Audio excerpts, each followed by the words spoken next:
Hey, you all, welcome back.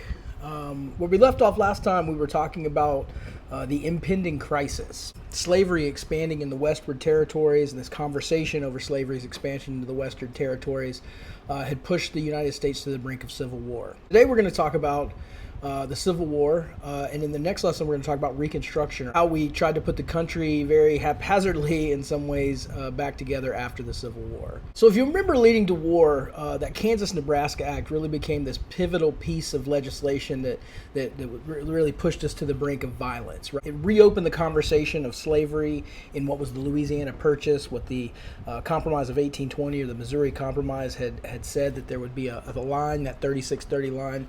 Remember, it undid that, it nullified it, and it essentially said that this question of popular sovereignty, right? The idea that Kansas and Nebraska could, when they get enough people to apply for statehood, then they could apply as either a slave state or a free state. This is a really effective platform for Democrats in the 1800s. They began to use this term popular sovereignty in order to make this conversation over buying and selling people in the territory sound like a democratic choice, right? They made it sound like democracy when really the central issue was the extension of slavery into those territories that would eventually become new states, have new senators, have new House of representatives in the House, and become very politically powerful. So when we talk about, what is the central cause of the Civil War, we have made this longer argument that slavery was the central cause, that without the issue of slavery, the Civil War would not have happened.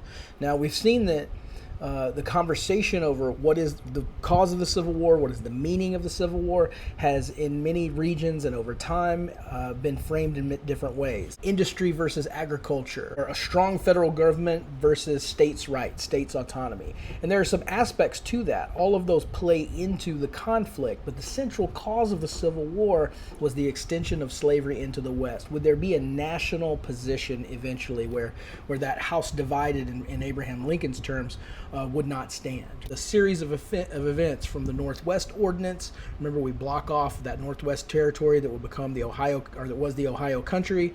We said that's going to be free. Then in 1820, when the Louisiana Purchase comes in, we say we're going to have this dividing line.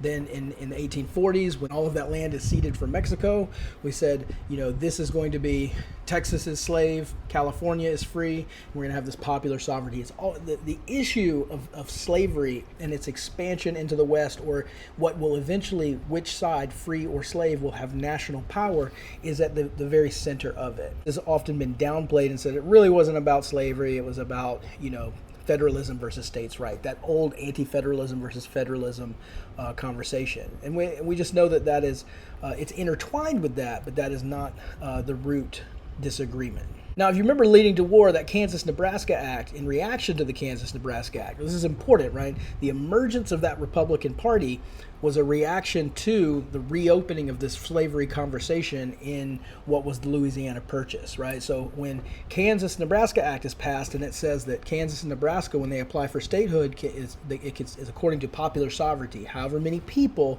you have in that area when they apply for statehood, it will either be a free or a slave state. And you remember that people began rushing in to Nebraska, rushing into Kansas during that time, and that's when violence began to ensue in the 1850s. And not only did violence begin there, we have a pro-slavery government set up, an anti-slavery set up. They begin fighting back and forth.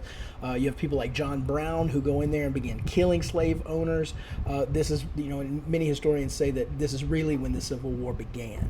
Now, the Republicans that will come out of this are very much in the vein of those old Henry Clay Whig politicians. So if you think about, remember that American system that Henry Clay put forward, the Whigs.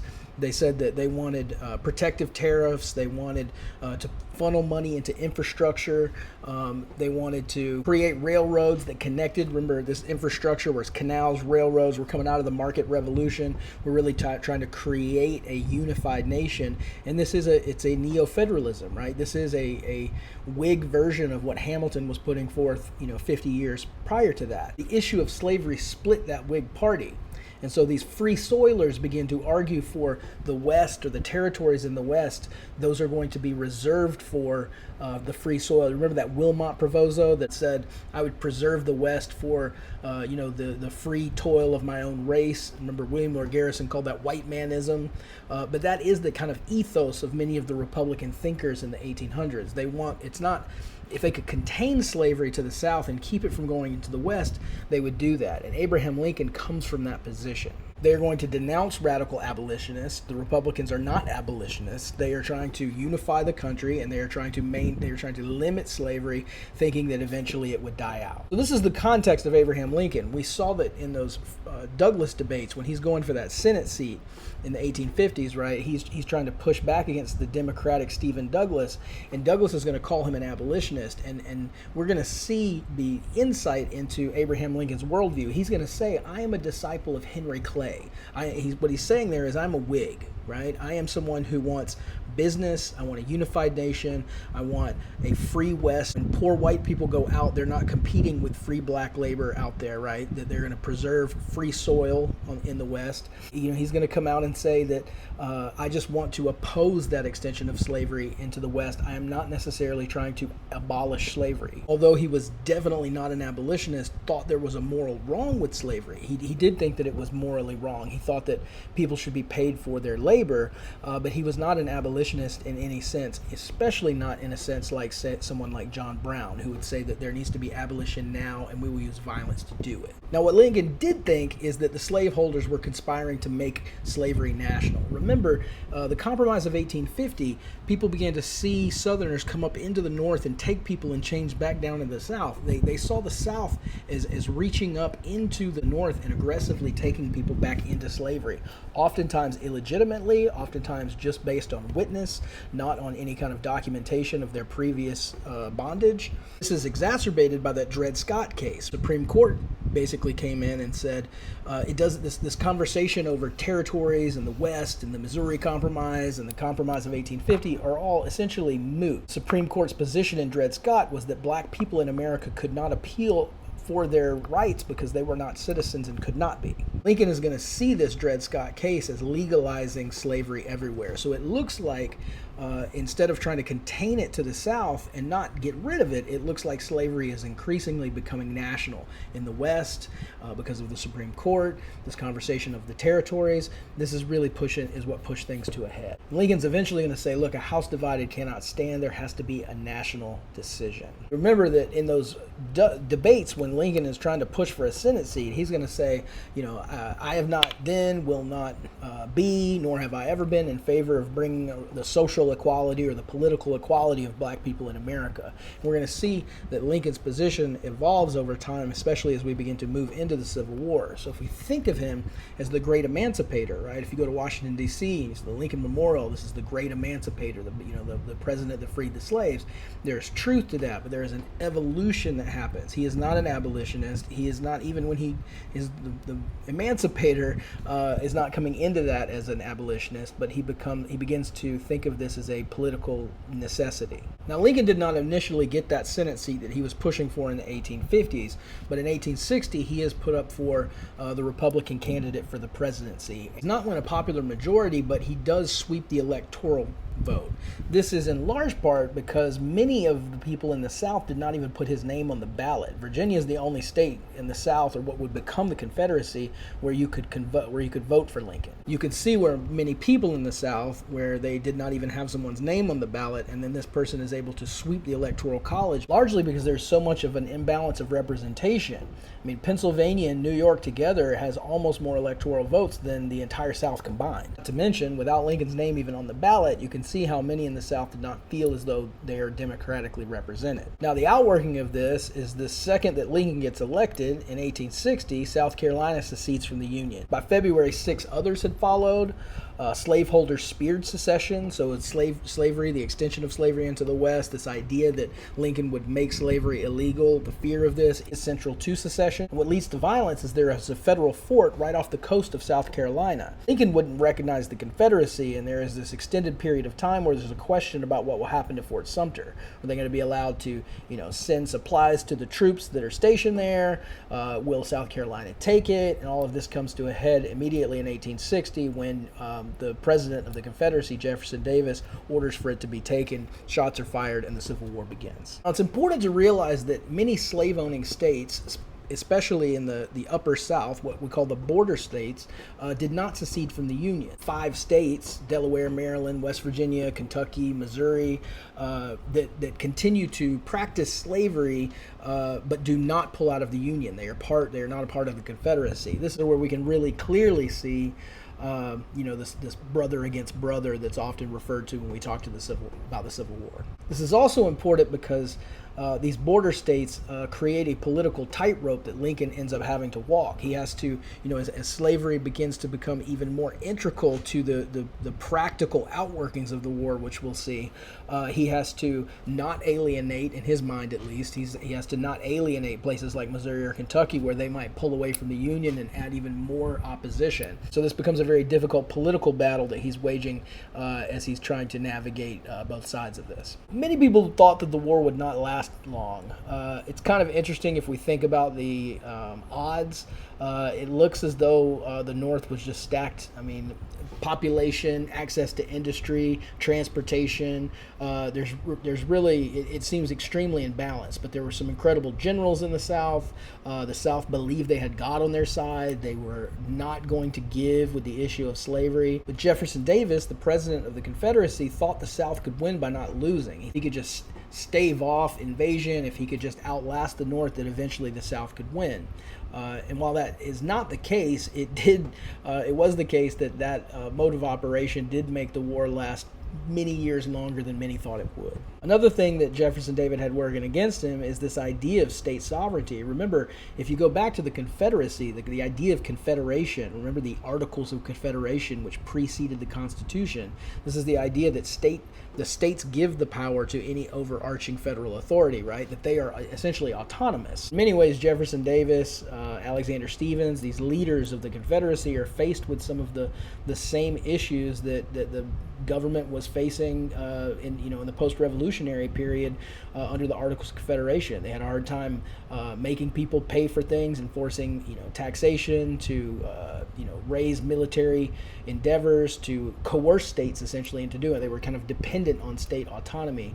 And in this combat, it's kind of ironic. They actually build a federal bureaucracy that it is bigger than the North. Well, another piece that I want us to think about when we think about the centrality of racial slavery to the Civil War is the Alexander Stephens piece. You are going to be reading a very important speech known as the Cornerstone Speech. This is where Alexander Stephens, or the Vice President of the Confederacy, argues for the central ethos of the Confederacy. And essentially what he says is, if you go back and look at the foundational ideas on which America is built, the Jeffersonian notion in the Declaration of Independence that all men are created equal, he's going to say that is where the nation essentially went wrong. That the division and destruction that came after that was based on what he sees to be a falsehood of equality. Instead of universal equality, all men are created equal, he's going to say that this new Confederacy that's built in the 1860s is based on the notion of inequality. It's based on the notion of hierarchy of races, of white supremacy. When you read his arguments, his opposition to the ideas of equality that are enshrined in the Declaration of Independence, notice what he's doing as he goes through this. He's essentially going to say that wherever this inequality came from, if it's natural law, if it's ordained by God, he's going to appeal to both of these, both science and religion, much in the same way that, say, Thomas Paine would, right? When we're talking about why kings shouldn't exist. He's essentially going to take this same kind of very clever argumentation, and he's going to say the Confederacy is built on inequality. And his position is it doesn't matter if you look to the Christian scriptures or if you look to science, the end result is that there's a hierarchy of races where whites are higher up on the hierarchy than black people. own words of the vice president of the Confederacy, he's going to say that the central issue, the cornerstone, right? He's quoting the words of Jesus. Jesus says, I'm the cornerstone of the church in the Christian scriptures. He's going to say the cornerstone of the Confederacy is the inequality of the races. I think that should give us some clear insight into the motivations of the Confederacy and the ideological position of the Confederacy. Slavery and white supremacy are inseparable from the Confederacy, and this is why the Confederate flag, which is still flown across the nation, is such a polarizing and difficult thing for many Americans to see. Where some see the Confederate flag as representing historical lineage or Southern culture, others see it as its rightfully as its historical context in the perpetuation of white supremacy. Now, this is not a battle-by-battle walkthrough of the Civil War. That's a very valuable thing, and there's some really awesome Civil War historians out there. You can watch videos or read a million books about each battle and the struggle back and forth over the 5 years that the Civil War went on.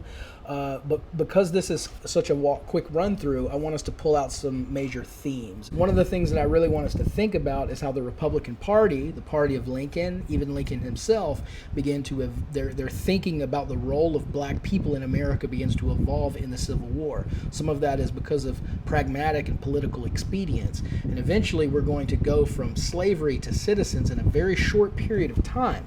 We're going to literally amend the Constitution, right, over this issue of what is the legal status of black people in America. Now, how this begins to happen is Lincoln goes into the war. He essentially says, look, if I can win the war without abolishing slavery, I'll do it. His prime directive is to keep the Union together. Very quickly, it becomes apparent that he's not able to contain slavery to the South, right? Remember, the central issue is the extension of slavery into the West. What will the nation become as it evolves? Initially, Lincoln is if I can contain slavery to the South and keep the Union together, I'll do it. That's fine. And then eventually over 61, 62, and moving into 63 with the Emancipation Proclamation, his thinking on this is going to evolve. And how this happens is through a series of acts that emerge. In 1861, Congress, without Lincoln's approval, passes the Confiscation Act. And I want you to think about what this is. Essentially, they're saying that property in Confederate states is illegally held. Essentially, the legal notion or the constitutional idea here is that when the Confederate states pull away from the North, when they pull themselves out of the Union, then they are in legal violation, right? And so it's impossible in the mind of a Unionist for secession to happen. We've seen this with Calhoun versus Andrew Jackson in the nullification crisis. Remember, Jackson was sympathetic to some of the things that were happening in the South, but he essentially says that secession is not a legal or viable option. And so the idea here is that when the South seceded, they are in legal breach, right? And the North can come in and they can take their possessions, right? So the Confiscation Act talks about slaves in the South as possessions. Essentially what this Confiscation Act does is that it says, okay, we're gonna not have this conversation about the territories anymore. We're gonna outlaw slavery in the territories, and that any slaves that the Confederate military is using to their purpose can be confiscated. So they are possessions that can be taken from the South. What happens is when the Confiscation Acts get passed, they see how effective this is, right? If you can take the labor force from the South, it not only does it hurt the South, but it also encourages slaves to begin to run away if they understand that there is the chance of freedom on the other side. In 1862, they pass another Confiscation Act where returning slaves is forbidden. Any slave owned by a slave owner in rebellion can be confiscated, right? You can see how they're beginning to legally extend which possessions or which people, right, can be confiscated. Lincoln's idea of non-interference or containing slavery to the South is beginning to crumble, and he begins to emerge. He begins to come around to the idea that abolition or emancipation is a viable outcome that needs to be implemented. Even in 1862, Lincoln is saying, my prime objective is not to undo or destroy slavery, it's to save the Union. Confiscation Act 1, Confiscation Act 2 in 62, we begin to move towards 1863. Lincoln in 1862, he's still reluctant. We begin to move towards 1863, he starts coming, he says, if I could save the Union by freeing all the slaves, I would, and that's essentially this is the evolution of thought that leads him to the Emancipation Proclamation. In 1863, January, he ends up saying, all slaves in seceding states are free. Now note that this is very very important. This does not include slaves that are in Missouri, Delaware, Maryland, Kentucky, right? Those border states. Slavery is still protected in those places. What happens, though, is you begin to have a flood of black people that come to the North. Not only do you have black Americans in the North that begin to want to fight for the Union cause as it begins to come to a head, a pinnacle, with race being the very central issue here, but you have these freed people that are coming from the South, and they are initially referred to as property, even by those in the North. And then eventually they are allowed to enter in. By 63, you begin to have the sanctioning of black officers. You have records of people running across, freeing themselves, taking up arms, fighting in the war, and literally seeing their previous masters in chains. Now, it's important to note that even in the North, the Army was segregated, they were paid less, black Americans were still discriminated very heavily against, but there is this self-liberation that begins to happen, right? Where we have people freeing themselves, running across, taking up arms, and helping the Northern force. Altogether, we have, roughly 200,000 ex-slaves that are fighting. We have, roughly 40,000 black soldiers died. This is a feat of self-liberation just as much as anything. Many people think by 1863, because of some northern winds, specifically on the Mississippi River and then in Pennsylvania, that the war will probably end, but it ends up dragging another 2 years on until 1865. When Reconstruction begins. When we come back, we're going to talk about what Reconstruction is and how it was both a success and a failure.